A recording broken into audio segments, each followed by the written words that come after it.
tuna chun thon thu man la hianin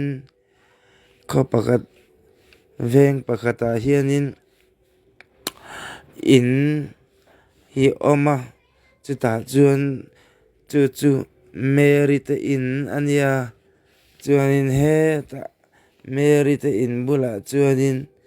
he ta hianin sita ten oma chuan Mary le sita te chu thian in kom dun em an nia chuanin an pahnih chuanin nitin hianin a in kom thina an in len pawh zia zela chuanin Mary chuan bial pa neya a hming chu John a ania tah hian John a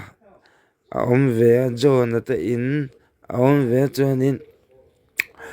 John te chu hausa deuh mai an nia.